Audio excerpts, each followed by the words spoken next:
ਰਾਮ ਰਾਮ ਜੀ। ਕਈ ਦਿਨਾਂ ਤੋਂ ਅਸੀਂ ਅਨਹਦ ਨਾਦ 'ਤੇ ਚਰਚਾ ਕਰਦੇ ਚਲੇ ਆ ਰਹੇ ਹਾਂ। ਆਹਤ ਨਾਦ ਔਰ ਅਨਾਹਤ ਨਾਦ, ਇਹ ਮਜ਼ਮੂਨ ਇੱਥੋਂ ਸ਼ੁਰੂ ਹੋਇਆ ਸੀ ਕਿ ਜਦੋਂ ਕੋਈ ਸੰਗੀਤ ਸਿੱਖਣ ਵਾਸਤੇ ਜਾਂਦਾ ਹੈ ਤਾਂ ਪਹਿਲਾਂ ਜੋ ਸਬਕ ਉਸ ਨੂੰ ਦਿੱਤਾ ਜਾਂਦਾ ਹੈ ਉਹ ਇਹ ਗੱਲ ਸਮਝਣ ਵਾਸਤੇ ਦਿੱਤਾ ਜਾਂਦਾ ਹੈ ਕਿ ਨਾਦ ਦੋ ਪ੍ਰਕਾਰ ਦਾ ਹੁੰਦਾ ਹੈ, ਇੱਕ ਆਹਤ ਨਾਦ ਔਰ ਇੱਕ ਅਨਾਹਤ ਨਾਦ, ਜਿਸ ਨੂੰ ਅਸੀਂ ਪੰਜਾਬੀ ਦੇ ਵਿੱਚ ਅਨਹਦ ਨਾਦ ਕਹਿੰਦੇ ਹਾਂ, ਵੀ ਜਿਸ ਦੀ ਹੱਦ ਕੋਈ ਨਹੀਂ। ਅੱਜ ਮੈਂ ਆਪ ਜੀ ਦੇ ਨਾਲ ਆਂਤਰਿਕ ਆਹਤ ਨਾਦ ਜੋ ਹੈ ਉਸ ਦੇ ਵਿਸ਼ੇ 'ਤੇ ਚਰਚਾ ਕਰਨ ਜਾ ਰਿਹਾ ਹਾਂ। ਮੇਰੇ ਇੱਕ ਮਿੱਤਰ ਪਿਆਰੇ ਹਨ,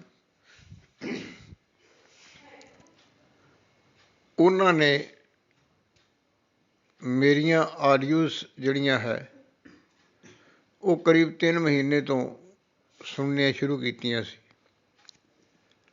ਰੋਜ਼ ਉਹਨਾਂ ਦਾ ਮੈਨੂੰ ਸਵੇਰੇ 10 ਵਜੇ ਦੇ ਕਰੀਬ ਫੋਨ ਆਉਂਦਾ, ਕਿਉਂਕਿ ਮੇਰਾ ਇਹ ਹਰ ਇੱਕ ਸਾਧਕ ਨੂੰ ਸਮਝਾਇਆ ਹੋਇਆ ਕਿ ਮੈਂ ਸਵੇਰੇ 10 ਵਜੇ ਤੋਂ ਰਾਤ ਨੂੰ 11 ਵਜੇ ਤੱਕ ਫੋਨ 'ਤੇ ਅਵੇਲੇਬਲ ਹੁੰਦਾ, ਸਵੇਰੇ ਤੜਕੇ ਮੈਂ ਨਹੀਂ ਮਿਲਦਾ। ਕਰੀਬ ਅੱਜ ਤੋਂ 10-12 ਦਿਨ ਪਹਿਲਾਂ ਤੱਕ ਉਹ ਸੁਣਦੇ ਆ ਰਹੇ ਸੀ, ਸਮਝਦੇ ਆ ਰਹੇ ਸੀ। ਰੋਜ਼ ਉਹਨਾਂ ਨੇ ਮੈਨੂੰ ਇਹ ਕਹਿਣਾ ਕਿ ਮੈਂ ਤੁਹਾਡੀ ਕੈਸਟ ਸੁਣੀ, ਬਹੁਤ ਚੰਗੀ ਲੱਗੀ, ਵਿਆਖਿਆ ਬਹੁਤ ਚੰਗੀ ਸੀ, ਕਹਿਣ ਦਾ ਤਰੀਕਾ ਬਹੁਤ ਚੰਗਾ ਸੀ, ਮੈਨੂੰ ਸਮਝ ਆ ਰਹੀ ਸੀ। ਮੈਂ ਇਹ ਮਹਿਸੂਸ ਕੀਤਾ ਕਿ ਇਹ ਜੋ ਸਾਥੀ ਹਨ ਇਹ ਪਿਛਲੇ ਜਨਮ ਦੇ ਤਪਸਵੀ ਹੋਣ ਕਰਕੇ, ਜਿਹਨੂੰ ਅਧਿਆਤਮਿਕ ਬੋਲੀ ਦੇ ਵਿੱਚ ਕਿਹਾ ਜਾਂਦਾ ਹੈ ਕਿ ਯੋਗ ਭ੍ਰਿਸ਼ਟ ਮਹਾਤਮਾ। ਭ੍ਰਿਸ਼ਟ ਤੋਂ ਮਤਲਬ ਇਹ ਨਹੀਂ ਕਿ ਬੁੱਧੀ ਭ੍ਰਿਸ਼ਟ ਹੋ ਗਈ ਜਾਂ ਪਥ ਭ੍ਰਿਸ਼ਟ ਹੋ ਗਿਆ, ਇਹਦਾ ਮਤਲਬ ਹੁੰਦਾ ਰੁਕਾਵਟ। ਯੋਗ ਦੇ ਵਿੱਚ ਕਿਸੇ ਕਾਰਨ ਦੇ ਨਾਲ ਅਧਿਆਤਮਿਕ ਉੱਨਤੀ ਕਰਦਿਆਂ ਹੋਇਆਂ ਕੋਈ ਰੁਕਾਵਟ ਆ ਜਾਏ ਤਾਂ ਉਸ ਨੂੰ ਅਧਿਆਤਮਿਕ ਬੋਲੀ ਦੇ ਵਿੱਚ ਯੋਗ ਭ੍ਰਿਸ਼ਟ ਮਹਾਤਮਾ ਕਿਹਾ ਜਾਂਦਾ ਹੈ। ਜਿਸ ਤਰ੍ਹਾਂ ਕਿ ਮੈਂ ਪਹਿਲਾਂ ਵੀ ਜ਼ਿਕਰ ਕਰ ਚੁੱਕਾ ਹਾਂ, ਗੀਤਾ ਦੇ 6ਵੇਂ ਅਧਿਆਏ ਦੇ ਵਿੱਚ 35 ਤੋਂ 42 ਸ਼ਲੋਕ ਜੋ ਹਨ ਉਹਨਾਂ ਦਾ ਇਹ ਵਰਣਨ ਦਿੱਤਾ ਗਿਆ ਹੈ ਕਿ ਜਿਨ੍ਹਾਂ ਦਾ ਯੋਗ ਟੁੱਟ ਜਾਂਦਾ ਹੈ ਉਹਨਾਂ ਦੀ ਕੀ ਗਤੀ ਹੁੰਦੀ ਹੈ। ਉੱਥੇ ਇਹ ਅਰਜਨ ਦੇ ਸਵਾਲ ਦਾ ਕ੍ਰਿਸ਼ਨ ਮਹਾਰਾਜ ਨੇ ਜਵਾਬ ਦਿੱਤਾ ਸੀ ਕਿ योग भंग होने से साधना भंग नहीं होती, अपितु पुण्य उसी अवस्था से आगे बढ़ती है। ਯਾਨੀ ਜਦੋਂ ਦੁਬਾਰਾ ਜਨਮ ਹੁੰਦਾ ਤਾਂ ਜਿੱਥੇ ਉਹ ਰੁਕ ਗਿਆ ਸੀ ਉਸ ਤੋਂ ਅੱਗੇ ਚੱਲਦਾ, ਲੇਕਿਨ ਉਸ ਦਾ ਜੋ ਸਮਾਂ ਹੈ ਉਹ ਆਉਣ 'ਤੇ ਹੀ ਅੱਗੇ ਚੱਲਦੀ ਹੈ। ਔਰ ਜਦੋਂ ਉਹਨੇ ਅੱਗੇ ਵਧਣਾ ਹੁੰਦਾ ਤਾਂ ਪਰਮੇਸ਼ਰ ਕੋਈ ਨਾ ਕੋਈ ਸਾਧਨ ਐਸਾ ਬਣਾਉਂਦਾ, ਵਿਧੀ ਵਿਧਾਨ ਪਰਮਾਤਮਾ ਦੀ ਐਸੀ ਹੈ ਕਿ ਕਿਸੇ ਨਾ ਕਿਸੇ ਐਸੇ ਗਾਈਡ ਦੇ ਨਾਲ ਮਿਲਾ ਦਿੰਦਾ ਹੈ ਕਿ ਜਿਹੜਾ ਇਸ ਰਸਤੇ 'ਤੇ ਚੱਲਿਆ ਹੋਇਆ ਰਾਹੀ ਹੁੰਦਾ। ਮੈਨੂੰ ਇਹ ਮਹਿਸੂਸ ਹੋਇਆ ਕਿ ਇਸ ਸੱਜਣ ਦਾ ਹੁਣ ਅੱਗੇ ਵਧਣ ਦਾ ਟਾਈਮ ਆ ਗਿਆ। ਮੈਂ ਉਹਨਾਂ ਨੂੰ ਪੁੱਛਿਆ ਵੀ ਤੁਸੀਂ ਮੇਰੀਆਂ ਕੈਸਟਾਂ ਸੁਣਦੇ ਆ ਰਹੇ ਹੋ, ਤੁਹਾਨੂੰ ਬਹੁਤ ਚੰਗੀਆਂ ਲੱਗਦੀਆਂ? ਹਾਂਜੀ ਜੀ, ਕਹਿੰਦੇ ਬਹੁਤ ਚੰਗੀਆਂ ਲੱਗਦੀਆਂ, ਬੜਾ ਆਨੰਦ ਆਉਂਦਾ, ਬੜੀ ਸਮਝ ਆਉਂਦੀ ਹੈ। ਮੈਂ ਕਿਹਾ ਨਹੀਂ, ਤੁਹਾਨੂੰ ਆਨੰਦ ਆ ਰਿਹਾ, ਚੰਗੀਆਂ ਲੱਗਦੀਆਂ, ਪਰ ਤੁਹਾਨੂੰ ਸਮਝ ਨਹੀਂ ਲੱਗੀ। ਦੇਖੋ, ਬੜੀ ਇੱਕ ਅਜੀਬ ਗੱਲ ਹੈ, ਕਿਸੇ ਨੂੰ ਇਸ ਗੱਲ 'ਤੇ ਟੋਕਣਾ ਤਾਂ ਇੱਕਦਮ ਜੋ ਹੈ ਉਹ ਗਲਤ ਮਹਿਸੂਸ ਹੁੰਦਾ, ਪਰ ਉਹ ਸੱਜਣ ਸੂਝਵਾਨ ਸੀ, ਉਹ ਗੱਲ ਨੂੰ ਪਕੜ ਗਏ ਵੀ ਕਿਤੇ ਨਾ ਕਿਤੇ ਕੋਈ ਇਸ ਗੱਲ ਦੇ ਵਿੱਚ ਭੇਦ ਜ਼ਰੂਰ ਹੈ। ਮੈਂ ਕਿਹਾ ਜੀ ਤੁਹਾਨੂੰ ਸਮਝ ਨਹੀਂ ਲੱਗੀ, ਤੁਸੀਂ ਬੈਠਣਾ ਸ਼ੁਰੂ ਕੀਤਾ, ਸਿਮਰਨ ਸ਼ੁਰੂ ਕੀਤਾ? ਕਹਿੰਦੇ ਜੀ ਨਹੀਂ। ਮੈਂ ਕਿਹਾ ਦੇਖੋ, ਮੈਂ 3 ਮਹੀਨੇ ਤੋਂ ਜੋ ਇਹ ਗੱਲ ਕਹਿ ਰਿਹਾ ਹਾਂ ਕਿ ਚੱਲਣਾ ਤਾਂ ਸਿਮਰਨ ਤੋਂ ਹੈ, ਸਿਮਰਨ ਵਾਸਤੇ ਤੁਹਾਨੂੰ ਬੈਠਣਾ ਪਏਗਾ ਔਰ ਇੱਕ ਸ਼ਬਦ ਜੋ ਹੈ ਨਾ ਉਹ ਵੀ ਚੁਣਨਾ ਪਏਗਾ। ਉਹ ਸੱਜਣ ਬਹੁਤ ਵਿਦਵਾਨ, ਬਹੁਤ ਮਹਾਂਪੁਰਸ਼ਾਂ ਦੀ ਸੰਗਤ ਕੀਤੀ, ਬਹੁਤ ਗ੍ਰੰਥ ਸ਼ਾਸਤਰ ਪੜ੍ਹੇ, ਯਾਨੀ ਸ਼ਾਸਤਰ ਦਾ ਮਤਲਬ ਇਹ ਗਿਆਨ ਦੇਣ ਵਾਲੀਆਂ ਜੋ ਵੀ ਸਾਨੂੰ ਹਾਜ਼ਰ ਕਿਤਾਬਾਂ ਪੁਸਤਕਾਂ ਮਿਲ ਸਕਦੀਆਂ ਸੀ ਉਹ ਉਹਨਾਂ ਦੇ ਪੜ੍ਹੇ ਹੋਏ ਸਨ।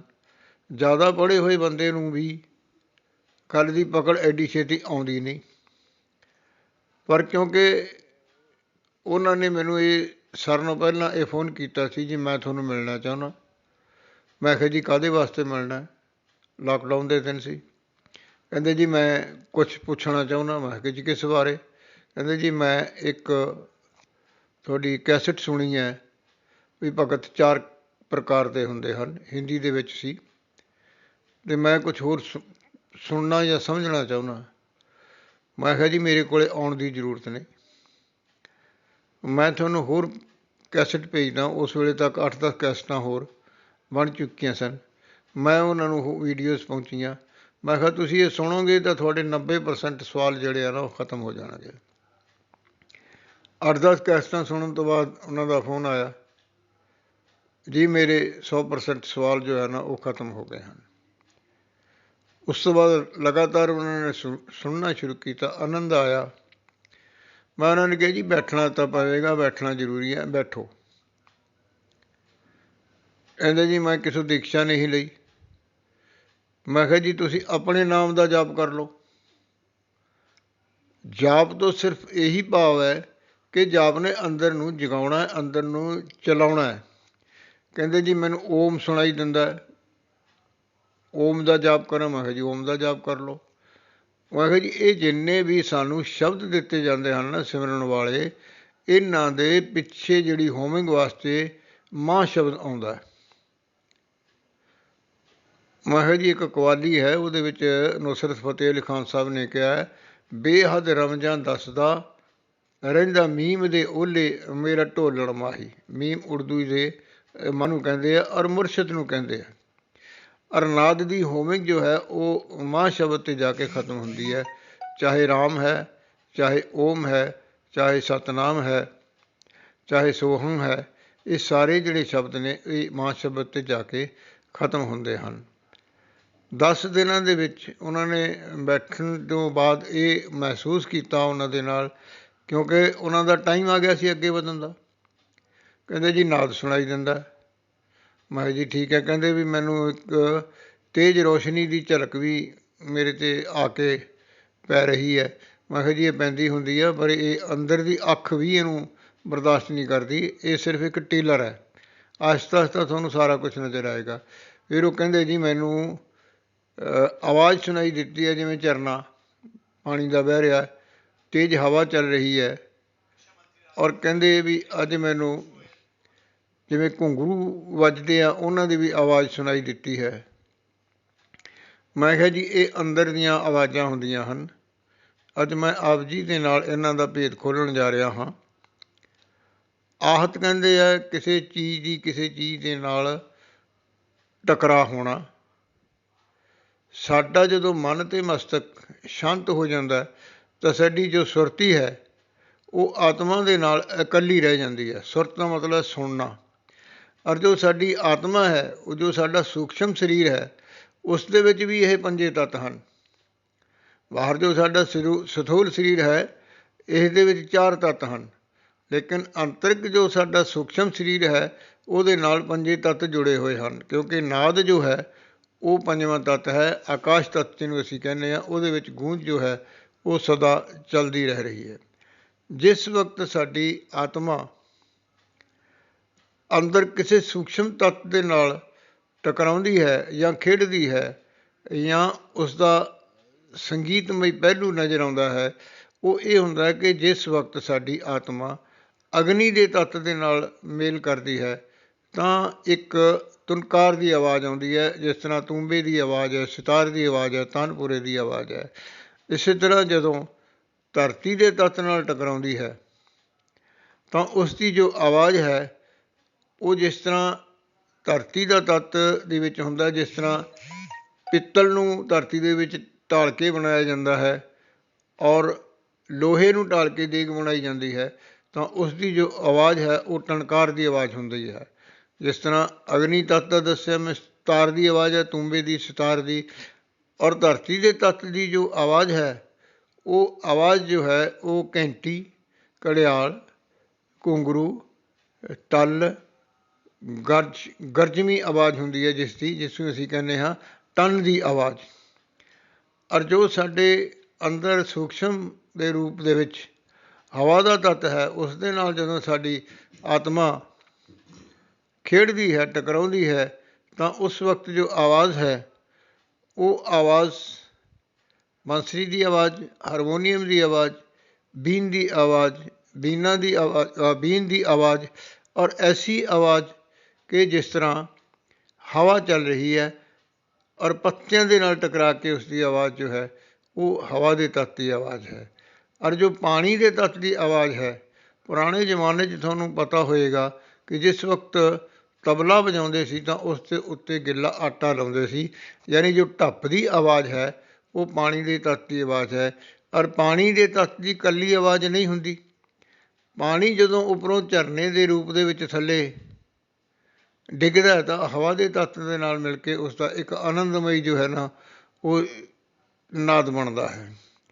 ਇਸ ਤਰ੍ਹਾਂ ਆਂਤਰਿਕ ਜੋ ਚਾਰੇ ਤੱਤ ਹਨ, ਇਹ ਸਾਡੇ ਅੰਦਰ ਸਾਡੀ ਸੂਖਸ਼ਮ ਰੂਪ ਦੇ ਵਿੱਚ ਆਤਮਾ ਦੇ ਨਾਲ, ਸੂਖਸ਼ਮ ਸਰੀਰ ਦੇ ਨਾਲ ਜੋ ਖੇਡ ਜਾਂ ਚਾਲ ਬਣਦੀ ਹੈ, ਇਹ ਸਾਰੇ ਤੱਤ ਜੋ ਹਨ ਉਹ ਆਂਤਰਿਕ ਹਨ। ਜਿੰਨੇ ਵੀ ਤੁਸੀਂ ਸਾਜ਼ ਦੇਖਦੇ ਹੋ, ਇਹ ਸਾਜ਼ ਸਾਰੇ ਅੰਦਰੋਂ ਬਾਹਰ ਆਏ ਹਨ। ਦੇਖੋ, ਮੀਰਾ ਦੇ ਹੱਥ 'ਚ ਇੱਕ ਤਾਰਾ, ਕਿਸੇ ਦੇ ਹੱਥ ਦੇ ਵਿੱਚ ਖੜਤਾਲ, ਕਿਸੇ ਦੇ ਹੱਥ ਦੇ ਵਿੱਚ ਮੰਜੀਰੇ। ਔਰ ਹਜ਼ਰਤ ਅਮੀਰ ਹੁਸਨੋ ਨੇ ਇਸ ਨੂੰ ਜੋ ਸੁਣਿਆ ਤਾਂ ਉਹਨੇ ਸਿਤਾਰ ਦਾ ਚਲਨ ਜੋ ਹੈ ਉਹ ਆਜ਼ਾਦ ਕੀਤਾ। ਉਸਨੇ ਹੀ ਜੋ ਸਾਊਥ ਦੇ ਵਿੱਚ ਸਾਡੀ ਮਰਦੰਗ ਹੁੰਦੀ ਹੈ, ਉਹਨੂੰ ਵਿੱਚੋਂ ਦੋ ਕਰਕੇ ਤਾਂ ਉਸਨੇ ਇਸ ਨੂੰ ਤਬਲੇ ਦਾ ਰੂਪ ਦਿੱਤਾ। ਸੋ ਇਹ ਜਿੰਨੇ ਵੀ ਸਾਜ਼ ਹਨ, ਇਹ ਸਭ ਅੰਦਰੋਂ ਸੁਣਾਈ ਦਿੰਦੇ ਹਨ। ਔਰ ਇਹ ਸਾਜ਼ ਸਾਧਕ ਨੂੰ ਜ਼ਿੰਦਗੀ ਦੇ ਵਿੱਚ ਇੱਕ ਵਾਰੀ ਵੀ ਸਾਰੇ ਸੁਣਾਈ ਦੇ ਸਕਦੇ ਹਨ, ਔਰ ਰੋਜ਼ ਵੀ ਕਿਸੇ ਨੂੰ ਕੋਈ ਸੁਣਾਈ ਦੇ ਸਕਦੇ ਹਨ। ਮੈਂ ਆਪਣੀ ਗੱਲ ਦੱਸਦਾ, ਅੱਜ ਤੋਂ ਲਗਭਗ 30-35 ਸਾਲ ਮੈਂ ਇਹ ਸਾਰੇ ਸਾਜ਼ ਇੱਕ ਵਾਰੀ ਸਾਰੇ ਇਕੱਠੇ ਸੁਣੇ ਸੀ।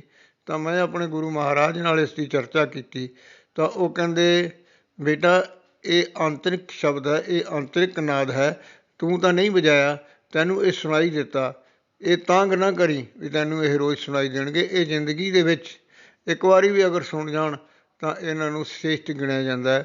ਸੋ ਆਪ ਜੀ ਦੇ ਨਾਲ ਮੈਂ ਆਂਤਰਿਕ ਅਨਹਦ ਨਾਦ ਦੀ ਅੱਜ ਵਿਸ਼ੇਸ਼ ਰੂਪ ਦੇ ਵਿੱਚ ਚਰਚਾ ਕੀਤੀ ਹੈ। ਦਾਤਾ ਭਲਾ ਕਰੇ। ਧੰਨਵਾਦ।